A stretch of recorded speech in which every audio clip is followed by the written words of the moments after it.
रुद्र ज्ञान यज्ञ के लिए लिखा हुआ है, इससे विनाश ज्वाला निकली।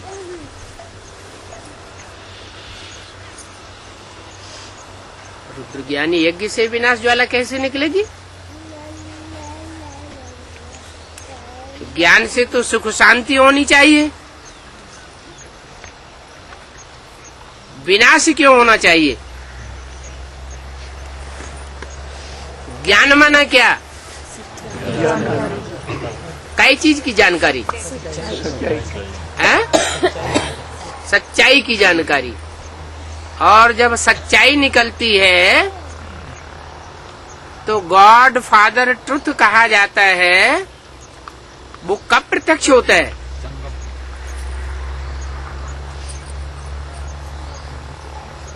सत्ययुग में तो प्रत्यक्ष होता नहीं, त्रेता में नहीं, द्वापर में नहीं, कब? कलह कलेश के युग में जब सारी दुनिया झूठ खंड बन जाती है तो सत्य का ज्ञान प्रत्यक्ष होता है। तो रिजल्ट क्या होगा? सारी दुनिया झूठ होगी। झूठ माना अज्ञान, चारों ओर अज्ञानता ही अज्ञानता। और सत्य का प्रकाश प्रत्यक्ष होने लगे तो अंधकार और रोशनी में झगड़ा होगा या नहीं होगा? सारे ही झूठ है। उन झूठों में मुट्ठी भर बच्चे ऐसे निकलते हैं जो द्वैतवादी युग की शुरुआत से ही झूठ खंड बनाने वालों और उनके फॉलोअर से टकराते रहते हैं। टकराते टकराते आखिरी न आकर के माया उनको भी हप कर लेती है। और उसी टाइम वो गॉड फादर ट्रुथ प्रत्यक्ष हो जाता है उन बच्चों में जो असत्य से टकराते रहे।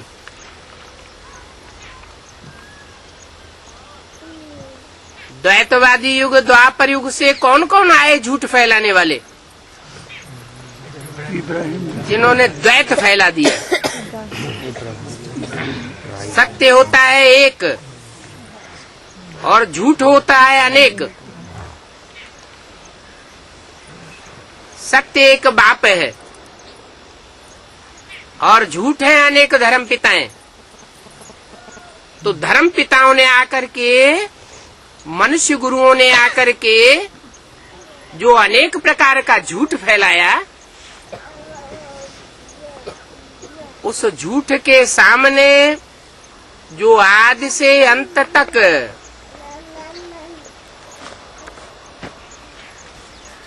अटल होकर के लड़ते हैं, अपने धर्म को परिवर्तित नहीं होने देते।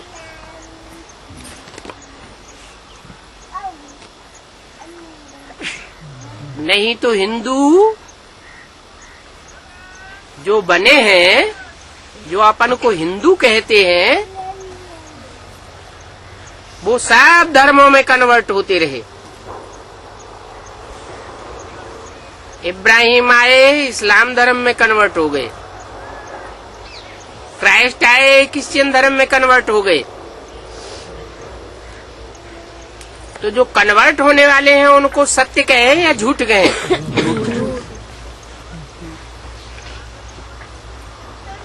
और भारतवासियों की संख्या कम होती गई। जो कम होते गए वो भी प्रभावित होते गए। आज सारा ही भारत प्रभावित है। किससे? विदेशियों से।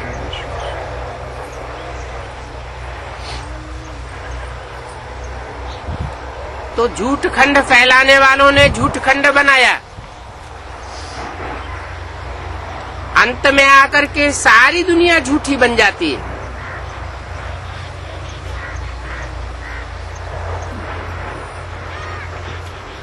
अब जो थोड़े से मुट्ठी भर बचते हैं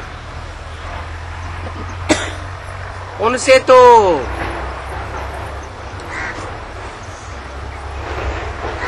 कौन आशा करेगा परिवर्तन की। मनुष्य गुरुओं में तो ताकत है नहीं जो चेंज कर सके, तो भगवान बाप को ही सृष्टि पर आना पड़ता है। वो आकर के बताते हैं सब झूठे हो गए, ये सब पतित दुनिया में सब पतित हो गए, एक भी पावन नहीं बचा, एक भी शुद्ध सच्चा नहीं बचा।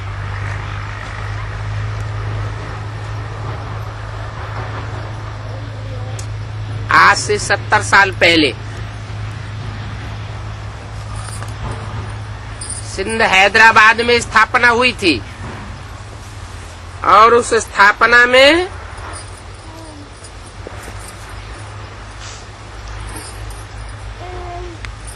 सत्य का बीज पड़ गया।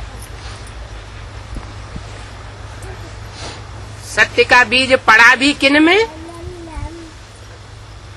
उन्हीं आत्माओं में सत्य का बीज पड़ा जो यज्ञ के आदि में निमित्त बने थे। नई दुनिया की शुरुआत में वो 9 लाख सितारे आसमान में जो टिमटिमाते हैं यादगार के रूप में,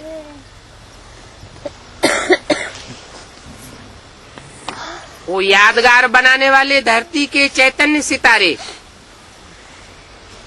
सारे संसार को ज्ञान की रोशनी देते हैं। अभी वो रोशनी देने के निमित्त बन रहे हैं। पहले भी बने थे, 70 साल पहले भी उन्होंने सत्य को स्वीकारा सिंध हैदराबाद में। फिर क्या हुआ?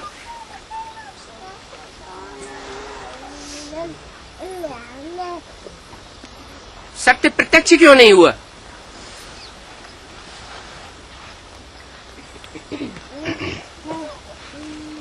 सिंध हैदराबाद में सत्य इसलिए प्रत्यक्ष नहीं हुआ कि जो भी आत्माएं निमित्त बनी हुई थी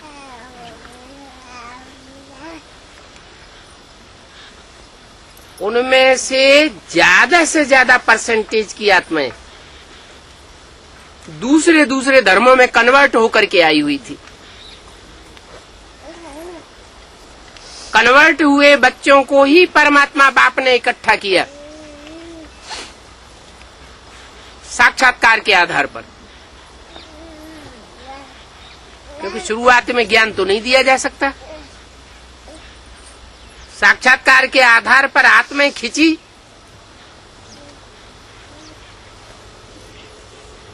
अब चूंकि अलग अलग धर्मों से कनेक्टेड आत्माएं थी, दूसरे धर्मों में कन्वर्ट हुई आत्माएं थी, कोई लंबे समय से कन्वर्ट हुई पड़ी थी और कोई थोड़े समय से कन्वर्ट हुई पड़ी थी।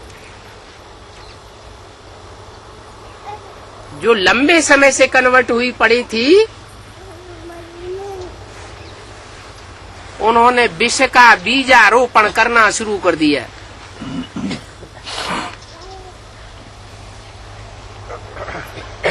ईश्वरीय ज्ञान में भी उनको झूठ पहले दिखाई पड़ता है।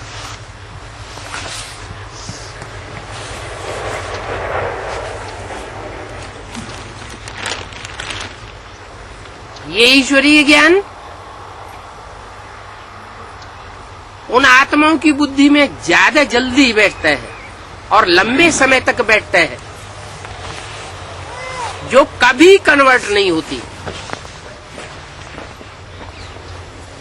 सिर्फ लास्ट जन्म में आकर के थोड़ी प्रभावित होती, क्योंकि माया किसी को छोड़ती नहीं है। फिर जब उन आत्माओं को अचानक ईश्वरीय राह मिल जाती है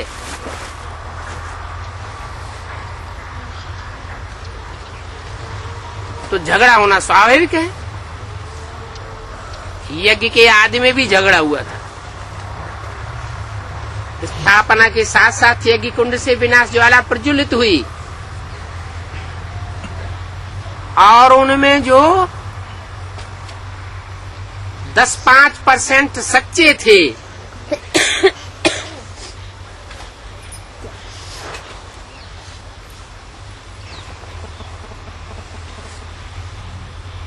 वो जल मरे।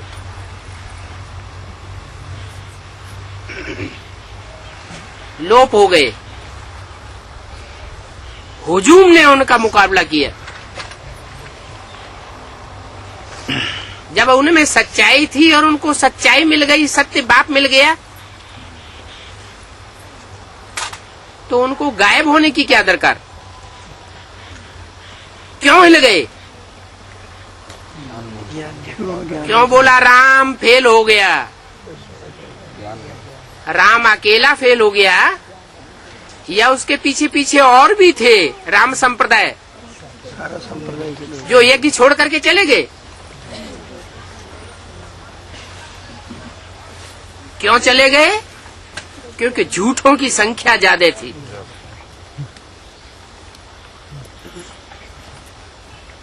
सत्य को न पहचानने वालों की संख्या ज्यादा थी। संशय बुद्धि बनने वालों की संख्या ज्यादा थी। और उस लपेट में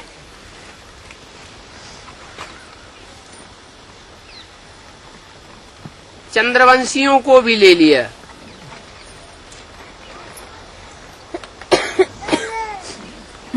किन्होंने?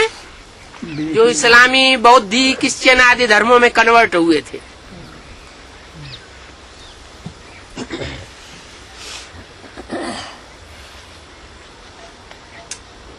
ज्ञान चंद्रमा ब्रह्मा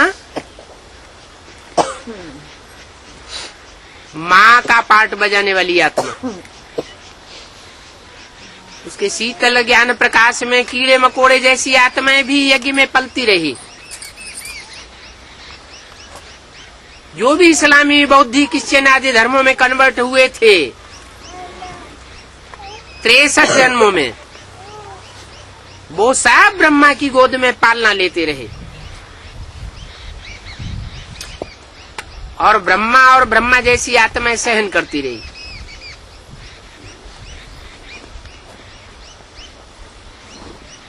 किस आधार पर? वो क्यों सहन करती रही और सूर्यवंशी क्यों चले गए? वो माँ का पार्ट था ब्रह्मा। हाँ, माताओं में भावना होती है, तो भावना के आधार पर दिल एक बार जिसको दे दिया भारत माता ने, तो दे दिया। उनको साक्षात्कार हुआ था, प्रैक्टिकल अनुभव हुआ था, बल साक्षात्कार का अर्थ उन्होंने नहीं जाना।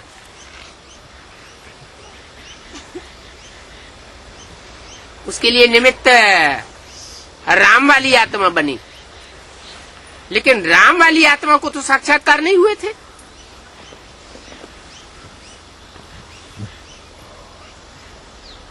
और साक्षात्कार हुए भी होते तो वो बुद्धि वाली आत्माएं, बुद्धिवादी आत्माएं, एक होते हैं बुद्धिवादी और एक होते हैं दिल वाले, भावनावादी। तो बुद्धिवादी आत्माएं मानने वाली नहीं थी, तो छोड़ के चली गई।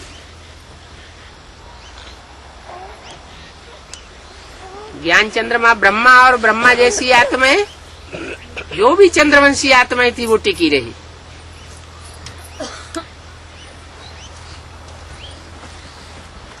यज्ञ के आदि में भक्ति भावना थी, ज्ञान नहीं था, या यूं कहें कि अधूरा ज्ञान था। वो अधूरा ज्ञान होने के कारण वो सूर्यवंशी आत्मा नहीं टिक सकी। लंबे समय तक ये संघर्ष चलता रहा।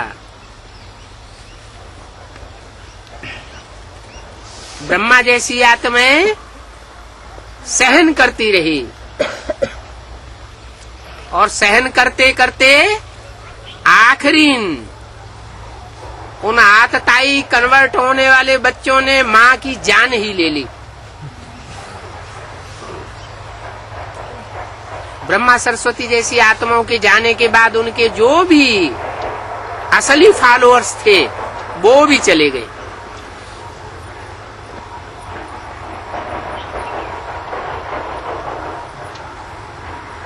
फिर रह गए नकली। ब्रह्मा के शरीर छोड़ने के बाद, मम्मा के शरीर छोड़ने के बाद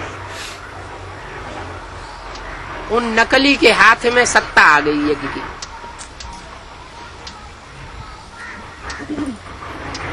मम्मा ने शरीर छोड़ा तो मम्मा की गद्दी कोई नहीं, ऐसी शक्ति ने संभाली जो मायावी रूप था।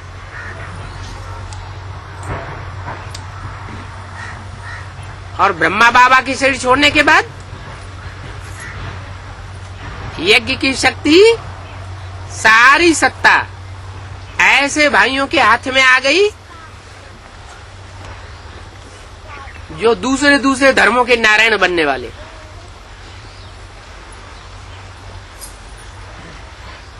लेकिन उसी बीच यज्ञ के आदि में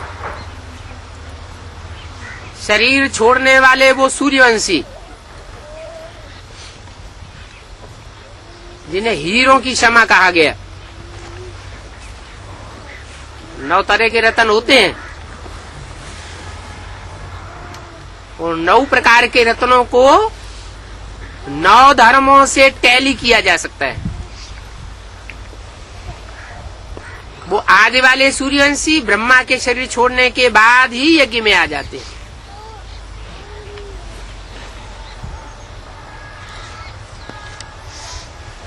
और ब्रह्मा की जैसे ही आयो, आदि ब्रह्मा की 100 साल पूरी होती है, वैसे ही ब्रह्मा मृत्युलोक में समाप्त होने के कारण अमरलोक में वो आत्मा प्रवेश कर जाती। शरीर के साथ नहीं प्रवेश कर जाती, बौद्धिक स्तर से प्रवेश कर जाती। बौद्धिक स्तर से सात्विक स्टेज में आ जाती।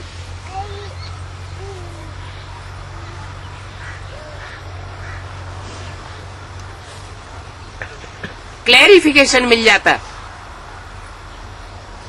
परिपक्व स्टेज में कि जो वाणी ब्रह्मा के द्वारा चलाई गई है, ब्रह्मा के मुख से जो वेद वाणी निकली, जिस वाणी का सही अर्थ ब्रह्मा ने भी भले न जाना, क्योंकि ब्रह्मा को देवी बुद्धि बोला है। जब ब्रह्मा ने ही नहीं जाना तो उनकी सहयोगिनी शक्ति कैसे जानेगी? भले बुद्धि में तीखी थी, परंतु लक्ष्यबद्ध तो ब्रह्मा ही था।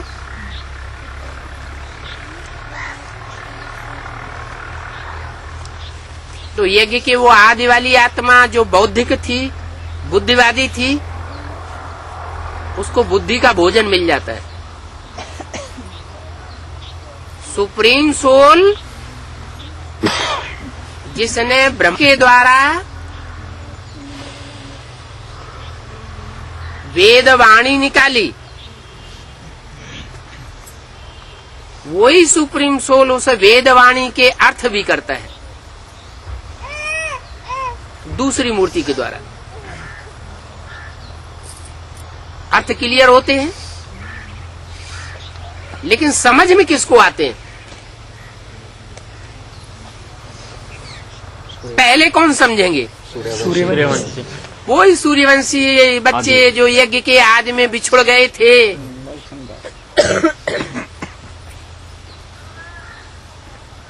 वो दोबारा जन्म लेकर के यज्ञ में नंबरवार पुरुषार्थ अनुसार आते हैं और उस वाणी को कैच करते हैं,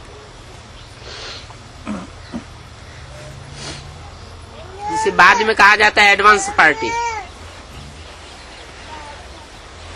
ये रुद्र ज्ञान यज्ञ की शुरुआत हो जाती है। ऐसे तो फाउंडेशन यज्ञ के आदि में भी पड़ चुका था, लेकिन सिर्फ नाम मात्र, बीज मात्र कि कृष्ण की आत्मा दादा लेखराज ब्रह्मा बनेंगे, इनको ब्रह्मा सो विष्णु के रूप में प्रत्यक्ष होना है और इस दुनिया का विनाश होने वाला है। नई दुनिया आने वाली है, पुरानी दुनिया जाने वाली है। अब ये कलयुग अंत होने वाला है, सतयुग आने वाला है। ये बीज में फाउंडेशन पड़ गया, लेकिन बीज का ज्ञान तो बीज में ही हो सकता है। ये कोई जड़ बीज तो है नहीं। जो बीज था वो यज्ञ के आदि से बिछुड़ गया।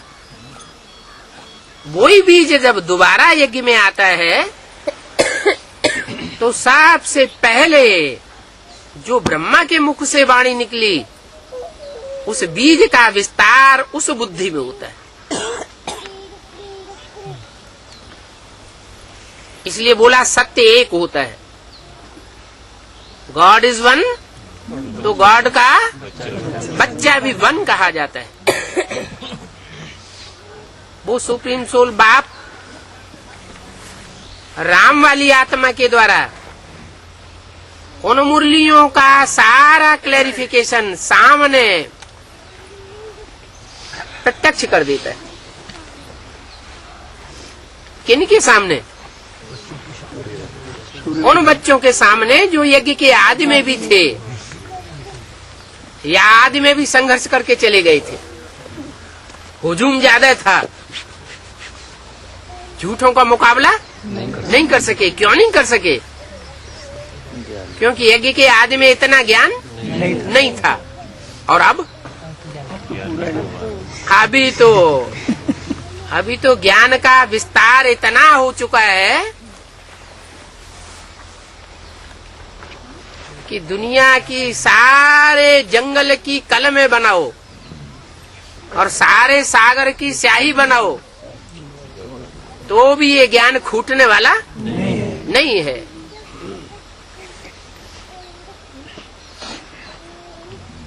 इतना विस्तार को पाया हुआ ज्ञान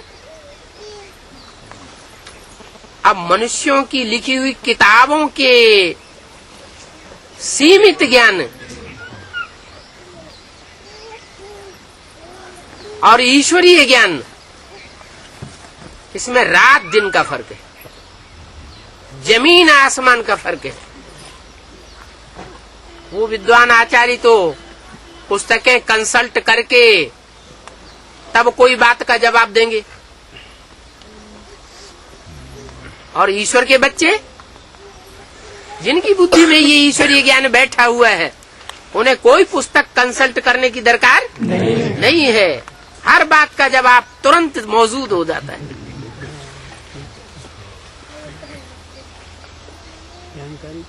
तो ये ज्ञान, ये संसार के ज्ञान की सच्चाई, आत्मा के अनेक जन्मों की सच्चाई, ईश्वर की अनेक जन्मों की सच्चाई मनुष्य के बुद्धि में नहीं आ सकती। लेकिन जो ब्रह्मा के बच्चे ब्राह्मण बने और 100% पक्के ब्राह्मण बने, मुखवंशावली, गोद में पलने वाले ब्राह्मण नहीं, मुख से उन्होंने जो नॉलेज सुनी, उस नॉलेज के आधार पर अपने और पराये जीवन को कन्वर्ट करने वाले, उन ब्राह्मणों से कोई मुकाबला नहीं कर सकता।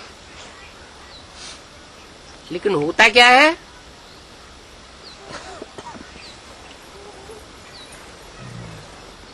3 प्रकार की दुनिया तैयार हो जाती है।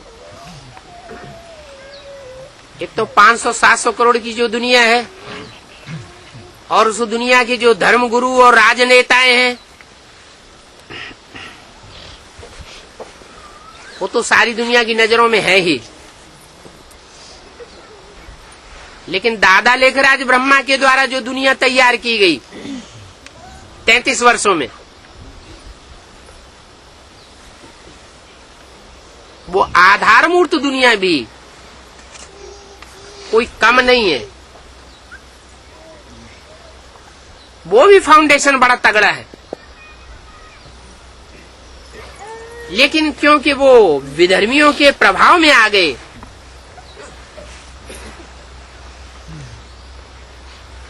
इसलिए ईश्वरीय ज्ञान से वंचित रह गए। उनकी बुद्धि विदेशियों से प्रभावित हो गई। जैसे लोग घर परिवार में आज की दुनिया में माताएं अपने बच्चों से प्रभावित हो जाती हैं, तो बाप एक किनारे हो जाता है। जैसा बच्चे समझा देते हैं, बुद्धि में डाल देते हैं, वैसा ही माता की बुद्धि में बैठ जाता है, मोह के कारण। ऐसे ही इस यज्ञ में जो विदेशी आत्माएं घुसी हुई थी, उन्होंने यज्ञ की सत्ता मम्मा बाबा के जाने के बाद संभाल ली, और ब्रह्मा जैसी आत्माओं के जो भी फॉलोअर्स थे, पक्के, हिलने वाले नहीं, भावना के आधार पर, वो आज भी विजयमाला के रूप में जहां तहां कहीं न कहीं मौजूद हैं। जब टाइम आएगा तो वो निकल पड़ेंगे।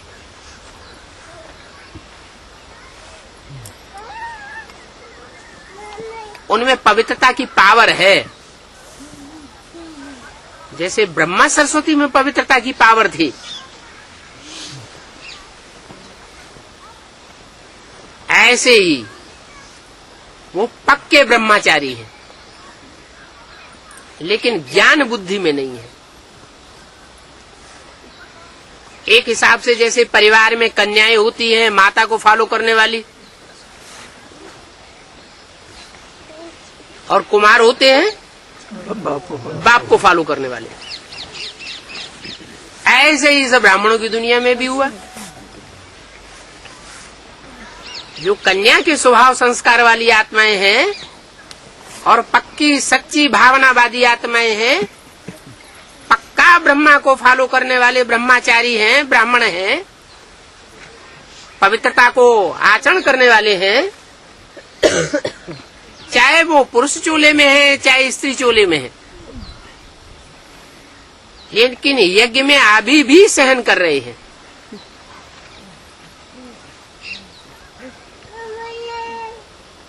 उनमें त्याग देखने में आएगा। वो सत्ता नहीं चाहने वाले, मान मर्तबा चाहने वाले नहीं हैं। ईश्वरीय सेवा से उनका मतलब है, और सेवा में सफलता वो जितनी दिखाते हैं, उतनी सफलता जिनके हाथ में सत्ता है वो नहीं दिखा सकते। भले लाखों करोड़ों पैसा इकट्ठा करके बर्बाद कर देंगे बड़े बड़े प्रोग्राम्स में, लेकिन रिजल्ट उतना नहीं दिखा सकते। कैसा रिजल्ट?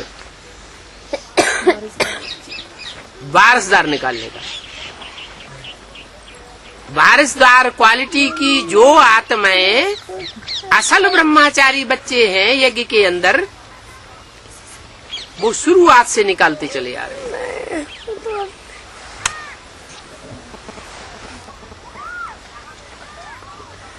उनको अभी ज्ञान का तंत्र नहीं मिला है,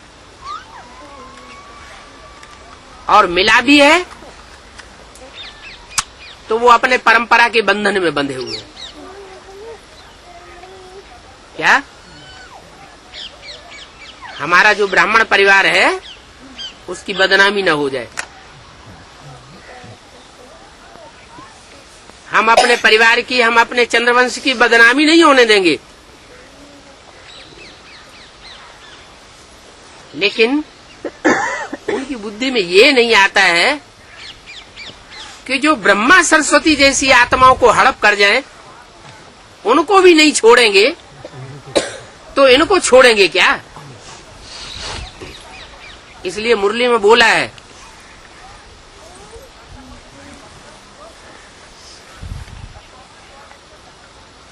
ऐसा भी अंत में होगा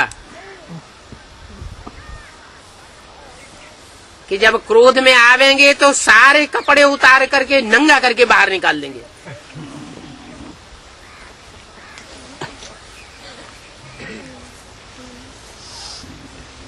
उनकी बुद्धि में ये नहीं आएगा कि इन्होंने कैसी श्रेष्ठ सेवा की है।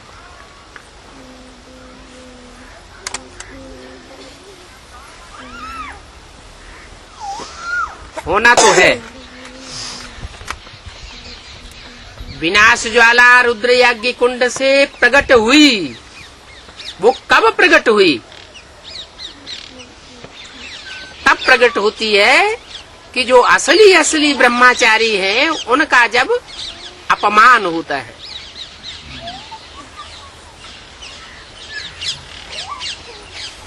उनको जब धक्का मिलता है, कोई सहारा दुनिया में नहीं रहता है, तब वो रुद्र, शिव नहीं रुद्र। क्या अंतर है शिव में और रुद्र में? रुद्र कौन है और शिव कौन है? शिव माना कल्याणकारी,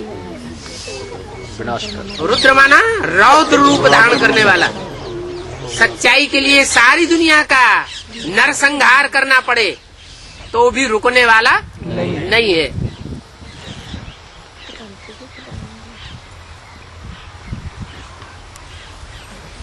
जो सत्य है वो पवित्र भी है, जो पवित्रता है वो सत्यता भी है।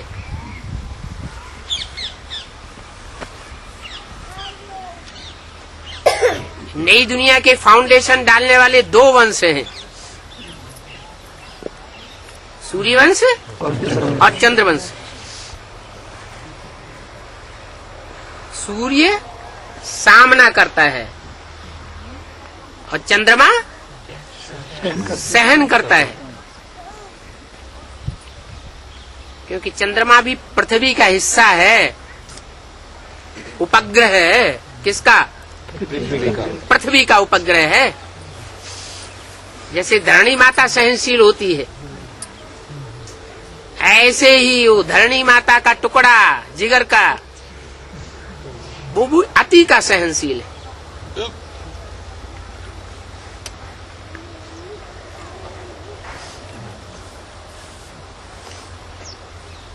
वो सहनशीलता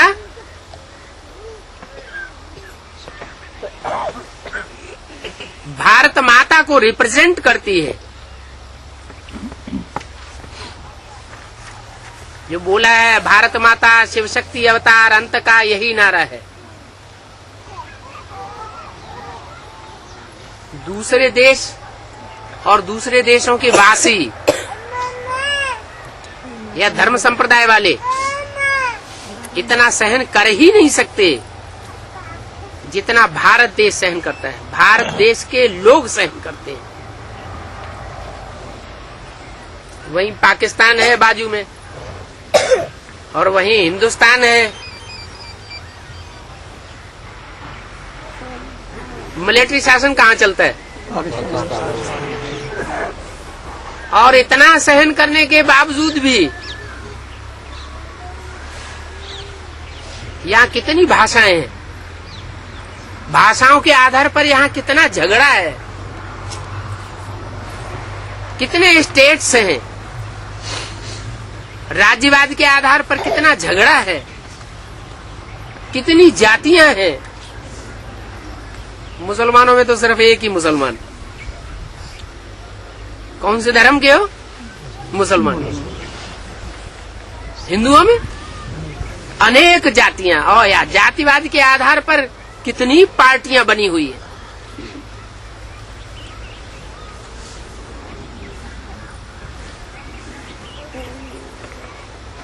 अंदर अंदर आग सुलग रही है।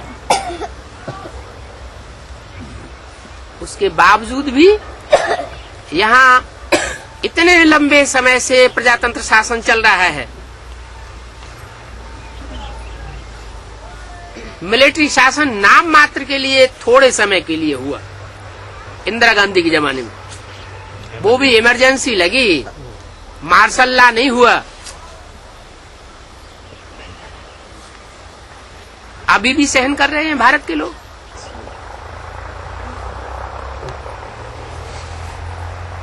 ये शूटिंग कब होती है? वही बीज रूप आत्माएं जो विजयमाला के मणके बनते हैं, वो अभी भी सहन कर रहे हैं। इसलिए अव्यक्तवाणी में बोला है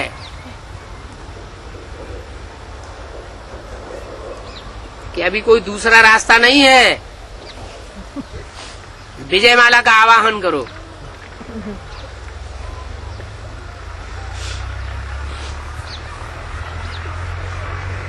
वो आत्माएं समर्थ बन जाएंगी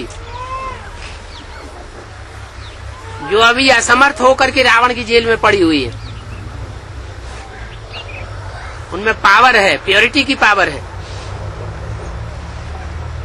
ज्ञान नहीं है, अज्ञान के अंधे हैं, लेकिन पवित्रता की पावर है।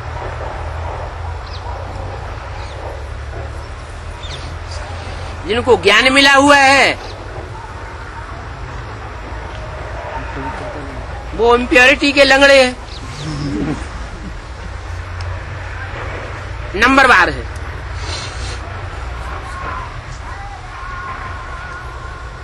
कोई भी नहीं कह सकता कि हमने काम के ऊपर जीत पा ली।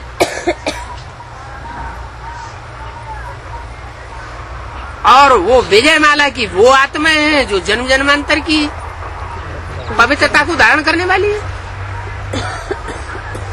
जैसे भारत की रानी है, एक बार नहीं सैकड़ों बार जौहर किया होगा।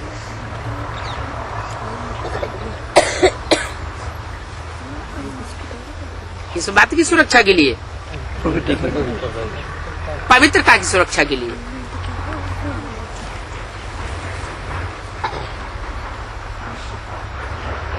उनके लिए कोई बड़ी बात नहीं है पवित्रता को धारण करना, और ज्ञान धारण करना रुद्रमाला के मणकों के लिए कोई बड़ी बात नहीं है।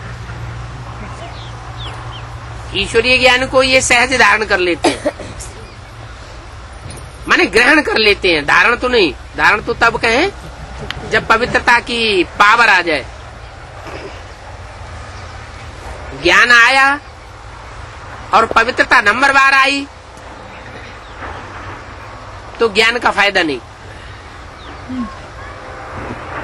ज्ञान भी हो और ज्ञान होने के साथ साथ पवित्रता भी सन्यासियों वाली न हो। घरगस्थ के कीचड़ में रहते हुए भी कमल फूल समान पवित्रता हो।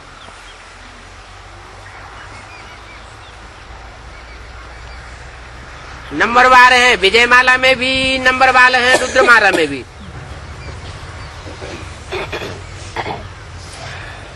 अब रुद्रमाला में भी 100% एक ही होगा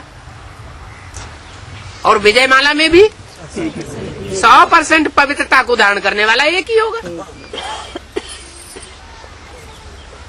रुद्रमाला में ज्ञान को संपूर्ण 100% धारण करने वाला एक ही होगा। अब अकेला चना तो बाढ़ नहीं फोड़ सकता, इसलिए बोला कि 8 और चाहिए, 7।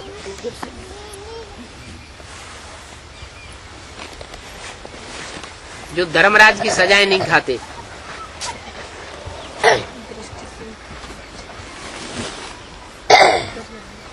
वो भी इतनी उच्च कोटि की प्योरिटी को धारण करने वाले बने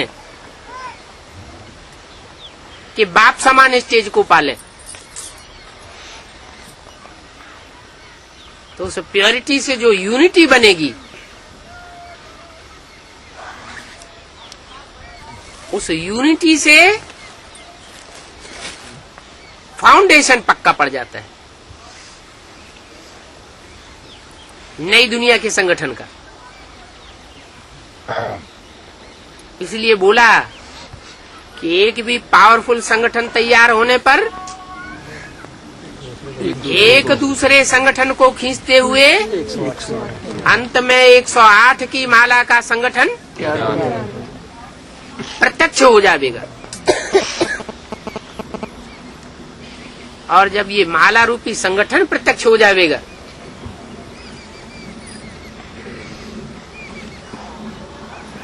हर धर्म से खिंची हुई बीज रूप आत्माएं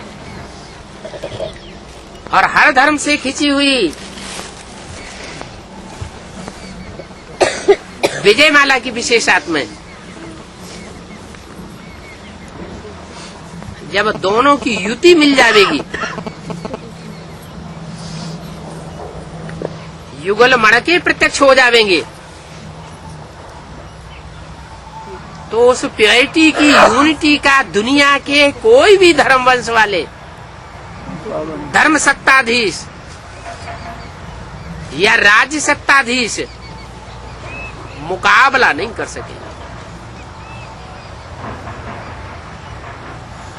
अभी क्या हो रहा है?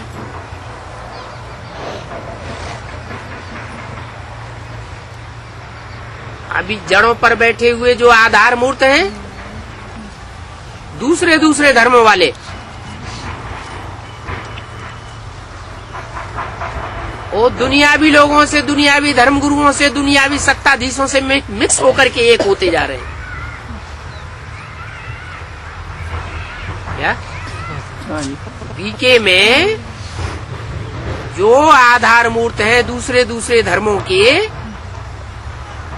वो बड़े बड़े धर्म सत्ताधीशों से मिलकर के एक हो रहे हैं और राज्य सत्ताधीशों से भी मिलकर के एक हो रहे हैं।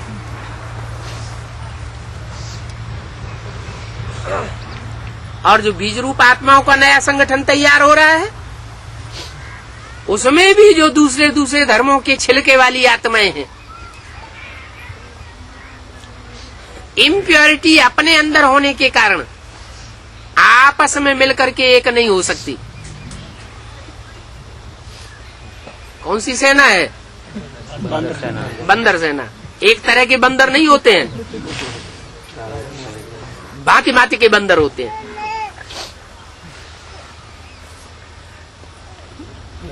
ये अपनी कमजोरी को छुपाने के लिए, जो इम्प्योरिटी की कमजोरी है उसको छुपाने के लिए, ये सच्चा पोता मेल नहीं देंगे। क्या करेंगे? उन आधार मूर्तों से मिलकर के एक हो जाएंगे।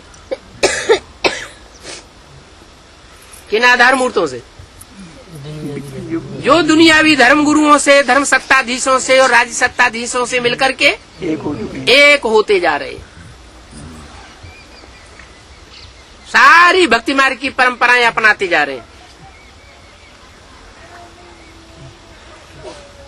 तो बीज रूप आत्माओं में 90% तबक्का जो दूसरे दूसरे धर्मों से प्रभावित है, वो आधार मूर्तों से मिलकर के एक हो जाए। और आधार मूर्त दुनिया वालों से मिलकर के धर्म सत्ताधीशों से, राज सत्ताधीशों से मिलकर के एक हुए पड़े होते जा रहे हैं।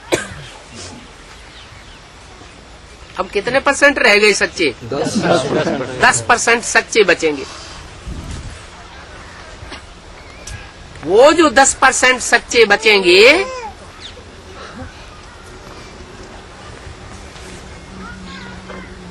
और उनको भी महामंत्र मिला हुआ है। क्या?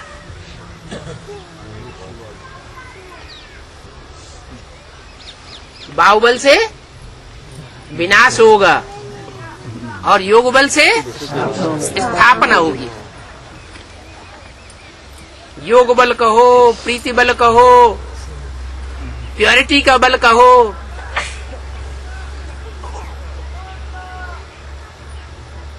फिर रिवॉल्यूशन कैसे होगा?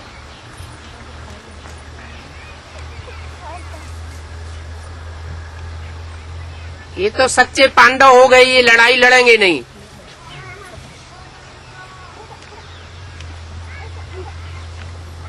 उधर जो बीज रूप आत्मा है, जिनको एडवांस ज्ञान मिला हुआ है, उस एडवांस ज्ञान को वहां वितरित करेंगी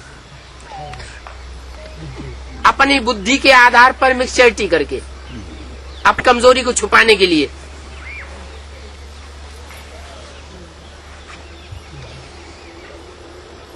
तो विष कहां फैलेगा और निर्विष कौन होकर के रहेंगे? जो 90% है उनमें विष फैलता चला जाएगा।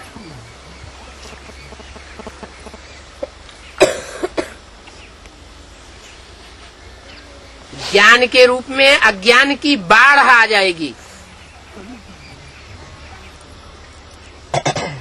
जैसे जल तो अच्छी चीज है, जल मुहैया होता है तो फसल बहुत अच्छी होती है।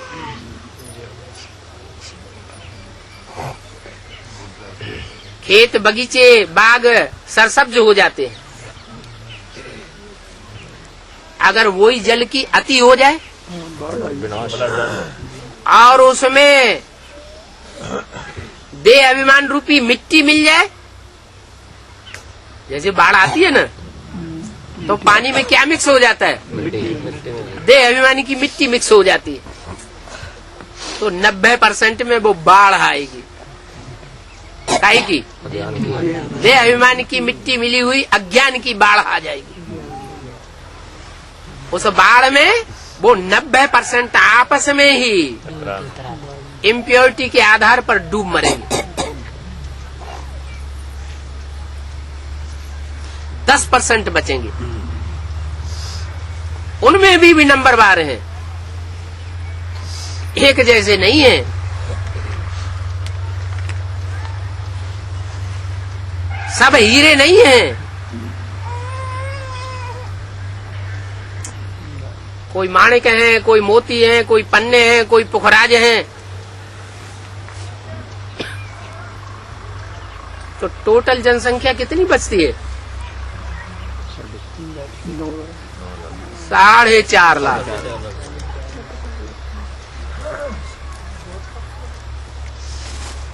बाकी सब रिवॉल्यूशन में मारे जाएंगे। इतना बड़ा भारी रिवॉल्यूशन हो जाएगा। इसलिए बोला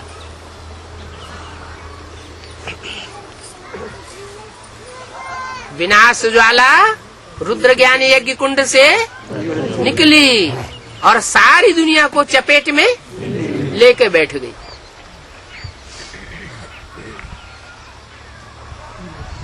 क्यों इतना झगड़ा होगा? इतना दुनिया में खून खराबा क्यों होगा? क्योंकि ये जितने भी मंदिर, मस्जिद, गिरजाघर, गुरुद्वारे हैं, वो सब टूटने लग पड़ेंगे। अंधश्रद्धा के आधार पर चल रहे हैं। श्रद्धा विश्वास के आधार पर नहीं चल रहे हैं। इनके जो गुरु लोग हैं चलाने वाले, वो अंधश्रद्धा फैला रहे हैं। वो अंधश्रद्धा का हनन होगा, अज्ञानता का नाश होगा। सारे मंदिर, मस्जिद, गिरजाघर, गुरुद्वारे टूट करके एक ही बड़ा मंदिर दुनिया में रह जाएगा, जहां सारी दुनिया की नजर टिकी हुई होगी। उसे हेवन कहें, जन्नत कहें,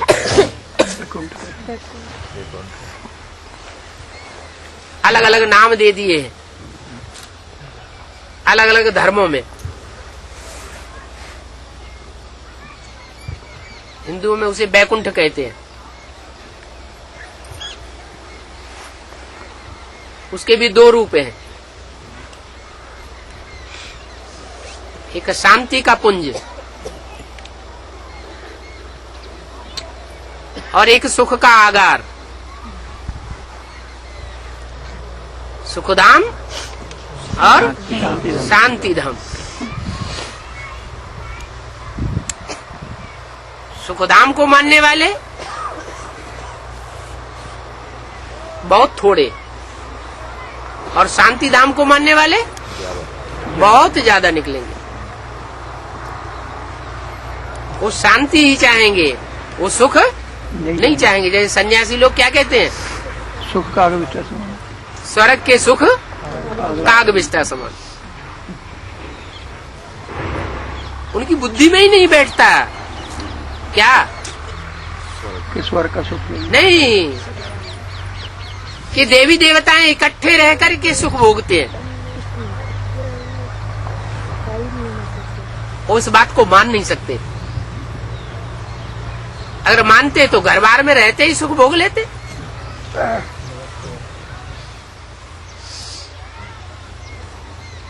ये सब सन्यासी है, सूर्यवंश और चंद्रवंश को छोड़ करके।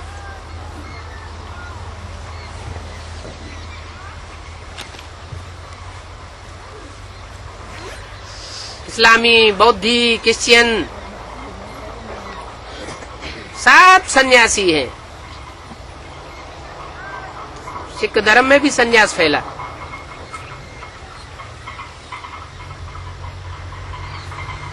जो पवित्रता की बात है, जो परमात्मा बाप आकर के पढ़ाते हैं कि स्त्री पुरुष साथ में रह करके पवित्र रह करके दिखावे।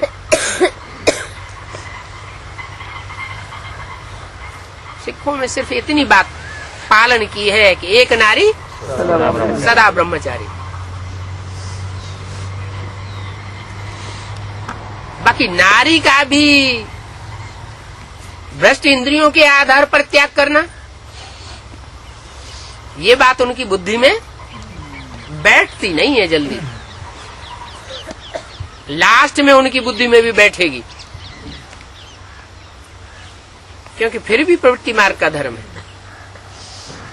प्रवृत्ति का पोषण करने वाले रहे हैं, तो चाहे बौद्धी हो, चाहे सन्यासी तो सन्यासी है ही, चाहे सिख धर्म हो,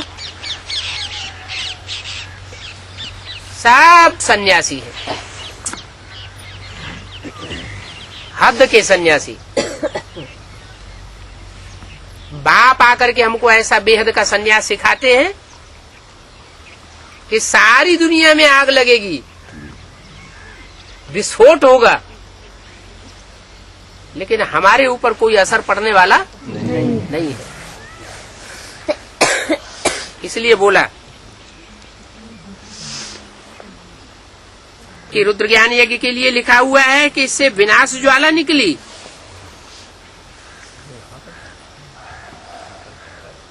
वो लोग यज्ञ रचते हैं शांति के लिए। कोई अकाल पैदा हो जाएगा, महामारी फैल जाएगी, तो यज्ञ शुरू कर देते हैं, मेटेरियल यज्ञ।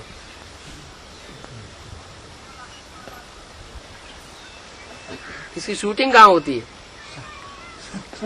यज्ञ में हो रही है। ब्राह्मणों की दुनिया में ही जो आधार मूर्त है उनमें ये शूटिंग होती है। चंदा इकट्ठा करेंगे, यज्ञ करेंगे, मेटेरियल यज्ञ करेंगे। किस लिए करेंगे? शांति हो जाए।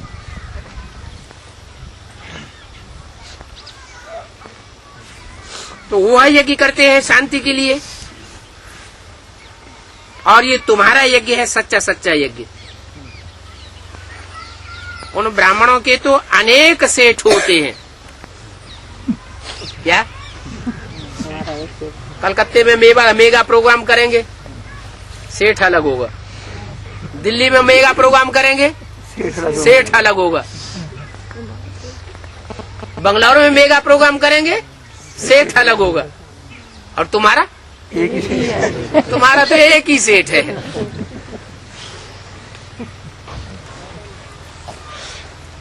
वो है बाप। रुद्र है। तुम्हारे सेठ का नाम क्या है? रुद्र ज्ञान यज्ञ रचने वाला। आदि में भी रौद्र रूप धारण किया था क्या? हाँ जी, आदि में भी किया। जब रौद्र रूप धारण किया था तो ब्रह्मा बाबा छोड़ करके कराची में जाकर के अपने बंगला में जाकर के बैठ गए, अकेले चले गए थे। बाद में हिंदुस्तान पाकिस्तान का जब बंटवारा हुआ और जो कन्या माताएं बंदिश में आ गई थी झगड़े के कारण, कोर्ट कचहरी हुआ था ना, तो जो बंदिश में आ गई थी उनको स्वतंत्रता मिल गई। कब? हिंदुस्तान पाकिस्तान के बंटवारे के टाइम खून खराबा जब हुआ, उनको स्वतंत्रता मिली और वो जाकर के कराची में सब इकट्ठी हो गई। तो यज्ञ के आदि में भी संकल्पों का खून बहा था ब्राह्मणों की दुनिया में। वो तो आदि थी क्या? वो तो आदि थी। वो असली स्वर्ग नहीं स्थापन हुआ था। कैसा स्वर्ग स्थापन हुआ था? मॉडल बना था। नकली स्वर्ग स्थापन हुआ था। नक्शा बना, नक्शा भी नहीं, क्योंकि असली स्वर्ग का नक्शा इस्लामी नहीं बना सकते। इस्लामी, बौद्धिक, क्रिश्चियन वो असली स्वर्ग का नक्शा नहीं बना सकते। असली स्वर्ग का नक्शा बनाने वाले सूर्यवंशी और चंद्रवंशी ही होंगे, जिनके द्वारा नई दुनिया का असली फाउंडेशन पड़ेगा, जो बैठ करके उस दुनिया में राज्य करेंगे। और बाकी बीज रूप होंगे, दूसरे धर्म के छिलके वाले होंगे, लेकिन वो सब दास दासी बन करके रहेंगे, कंट्रोलर बन करके नहीं रह सकते। तो तुम्हारा बाप रुद्र है, रुद्र बाप कहो,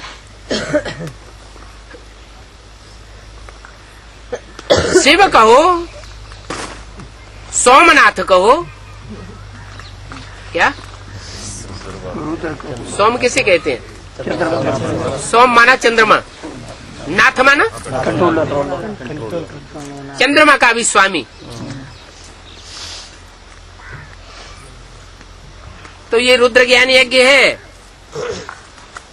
उसने ज्ञान यज्ञ रचा है तुम्हारे सेठ ने। जिस ज्ञान यज्ञ में तुम बैठे हो वो नहीं बैठे हैं, तुम बैठे हो। वो यज्ञ तो 2-4 दिन चलेगा, महीने 2 महीने चल सकता है, और ये यज्ञ तो अंत तक, जब तक सारी दुनिया इसमें स्वाहा न हो जाए तब तक चलता ही रहेगा। ये तुम्हारा रुद्र ज्ञान यज्ञ तो बहुत बड़ा है। इतना बड़ा रुद्र ज्ञान यज्ञ और इतने ज्यादा इसमें हिस्सा लेने वाले कोई और यज्ञ में होते ही नहीं। इसमें तो टाइम लगता है क्या?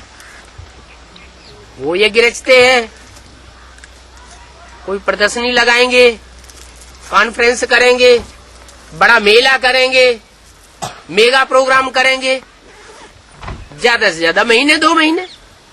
और ये उनका है मेटेरियल यज्ञ और तुम्हारा है ज्ञान यज्ञ।